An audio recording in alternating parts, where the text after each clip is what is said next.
Streaming short series RCTI Plus gratis.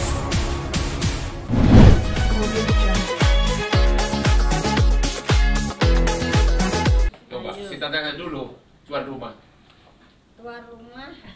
Jadi gelar perkara khusus itu adalah suatu proses yang memang sesuai dengan prosedur yang ada di hukum Indonesia. Gitu. Kalau dengan sampainya gelar perkara, apa memang ada permintaan seperti itu?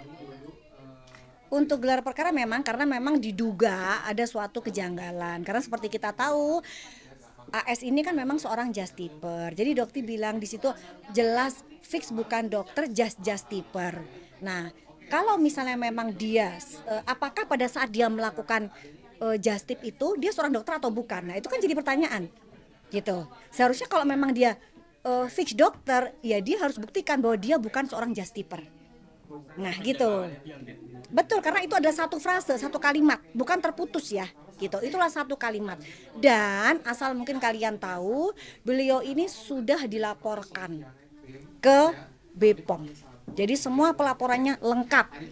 Tapi mungkin Badan POM pada saat itu belum bergerak, belum melakukan sesuatu karena mungkin suatu hal kesibukan karena keterbatasan SDM, keterbatasan biaya, sehingga seorang AS ini masih melakukan tindakan justiper di mana itu sudah jelas melanggar hukum.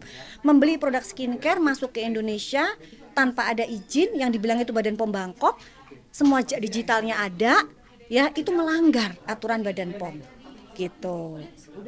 Gitu dan memang di sini dokter sudah hari ini dokter sudah BAP melaporkan juga AS tentang penjualan etiket biru secara bebas, di mana beliau menjual etiket biru yang positif mengandung haki, asam retinoat dan steroid, di mana itu tidak boleh diperjualbelikan melalui WhatsApp. Itu harus dengan menggunakan telemedicine atau datang ke klinik yang memiliki izin yang ada apotiknya. Gitu. Dan itu semua buktinya ada dan sekarang lagi diproses. Dok, mengenai kemarin datang ke jaksa sendiri kan dokter jauh dari Medan datang ke selatan ini seperti apa sih dok? Untuk panggilannya dokter nggak tahu ya, apa beliaunya datang atas dasar apa, dokter juga nggak tahu, saksi apa dokter nggak ngerti sama sekali, urusannya apa dokter nggak ngerti sama sekali. Gitu. Statementnya dia kemarin di jaksa gimana sih? Apa statementnya apa, coba tolong apa statementnya ya, mungkin ada yang tahu statementnya apa karena dokter kurang paham itu. Statementnya apa pada saat itu tentang apa, suami istri apa gitu ya bilangnya ya.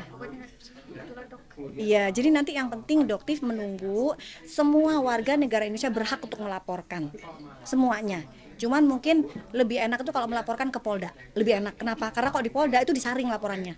Itu ada yang namanya konsultasi di SPKT, kita melaporkan ada ruang konsultasi. Apakah ini cukup buktinya atau enggak? Kalau enggak cukup buktinya itu laporan enggak akan diterima. Nah, itulah enaknya di Polda Metro. Jadi kalau misalnya diterima berarti ada sesuatu yang kuat nih. Gitu. Jadi dokter memang lebih suka melaporkannya ke PMJ, ke Polda Metro Jaya. Dan alhamdulillah laporannya dokter tentang AS pun masuk ke Polda Metro Jaya dengan bukti yang sangat lengkap. Jadi sebenarnya dokter pada saat tadi ditanya, kenapa sih dokter baru melaporkan sekarang? Itu di bulan Maret pada saat itu ya, kenapa baru melaporkan sekarang? Dokter bilang sebenarnya dokter tidak ingin melaporkan AS ini karena ancaman hukumannya itu 12 tahun. Jadi kasihan dengan profesinya, kasihan dengan nanti hukumannya dia, karena kalau 12 tahun itu kan dia begitu nanti tersangka dia akan langsung diciduk gitu kan. Berarti mikirnya ke situ, kasihan. Dok, di sini kan dokter mau mengungkap kebenaran bahwa seorang dokter boleh menjadi justiper. Betul. Tapi poinnya malah dokter dijadikan tersangka. Betul, karena dia di situ bilang bahwa saya ini dokter kan begitu. Loh betul Anda dokter, tapi pada saat Anda melakukan justiper apakah Anda seorang dokter? Itu pertanyaannya. Pada saat Anda menjadi seorang justiper, Anda lepas titel dokter Anda. Tetapi Anda melakukan, Anda bilang dokter Andreas dengan bla-blanya itu di konten. Jelas banget ya, kontennya pun ada. Nah, itu harus Anda pertanggungjawabkan, itu aja. Gitu. Sendiri gimana sih mungkin kalau dia melanggar hal tersebut? Ya itu bisa kena pidana, kan ada hukumannya. Ada kan, memang dia melanggar itu aturan.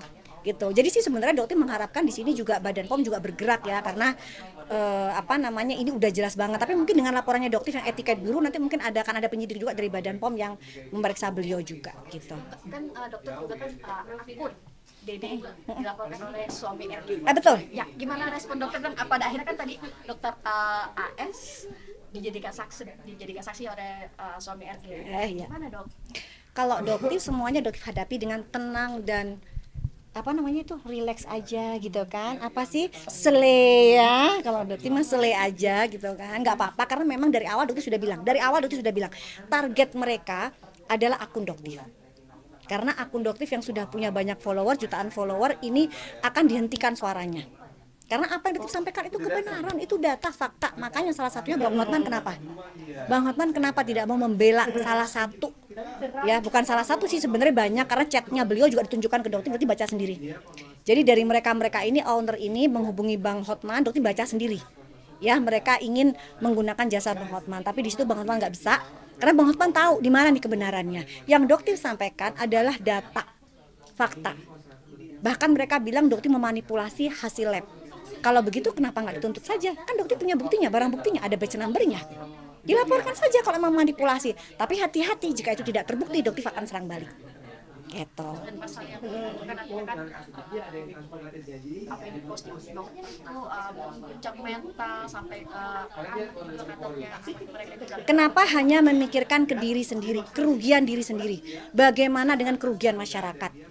Yang membeli produk kamu itu ada yang namanya ART, mengumpulkan uang bertahun-tahun, berbulan-bulan untuk membeli produk dengan harapan seperti yang kamu janjikan di situ. Kamu seorang dokter, dan bahkan ada agensi yang bilang bahwa kamu bilang begini. Pada saat bilang ini overpriced loh dok, ada yang mengkritik seperti itu. Dok, produk Anda ini overpriced. Tapi apa yang dikatakan? Oh, saya dokter, saya bisa menjual berapapun, masyarakat mudah percaya. Apakah itu etika sebagai seorang dokter?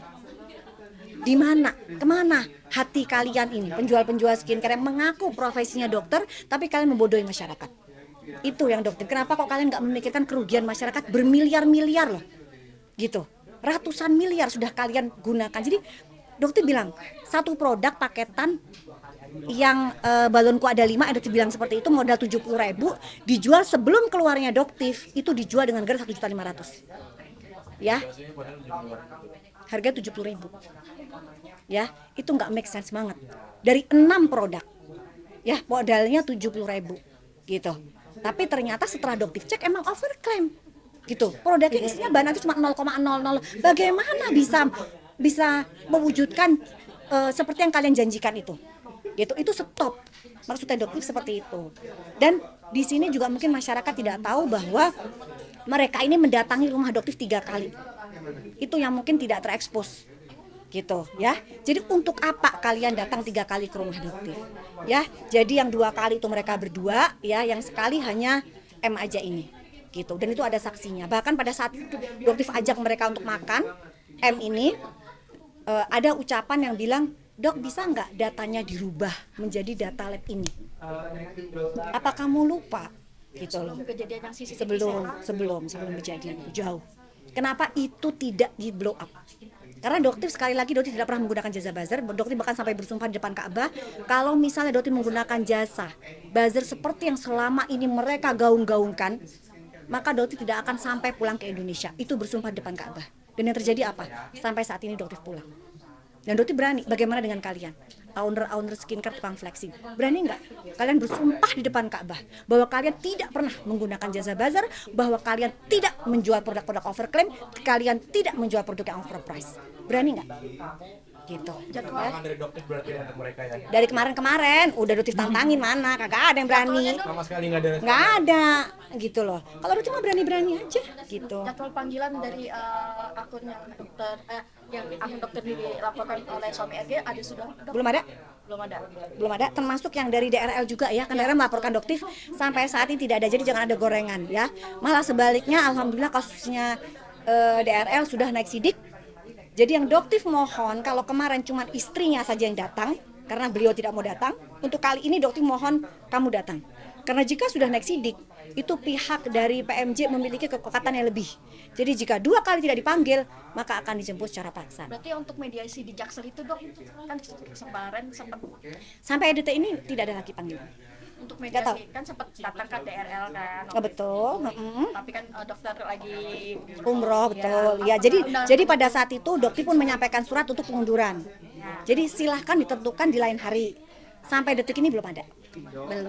Jadi bukan Doktif mangkir ya, nggak ada. Doktif nggak ada mangkir. Bahkan pada saat menjadi saksi di persidangannya Sahrul Isazega, Doktif datang, bahkan terbang langsung dari Mekah ke Malang. Pada saat itu padahal Ibu Elsa bilang Doktif nggak datang karena takut lah atau di rumah aja. Enggak ya Bu Elsa ya, Doktif datang. Itu langsung dari Mekah Al-Mukarramah. Ya. Tadi siap menunggu ya dok ya? Oh siap banget gitu. Nggak ada, Doktif nggak ada yang namanya gentar takut, malah Doktif akan semakin menyuarakan supaya apa? Hati-hati, masyarakat sudah cukup bertahun-tahun kalian ini dibodohi dengan trik-trik marketing yang luar biasa yang menurut Doktif. Semakin kesini Doktif semakin tahu ternyata trik marketing kalian bertahun-tahun yang lalu tuh mengerikan gitu ya. Jadi masyarakat belajar untuk lebih berhemat, jangan FOMO, belajar setia dengan skincare yang sudah cocok, hati-hati dengan trik-trik marketing yang kotor gitu. Oke, thank you ya.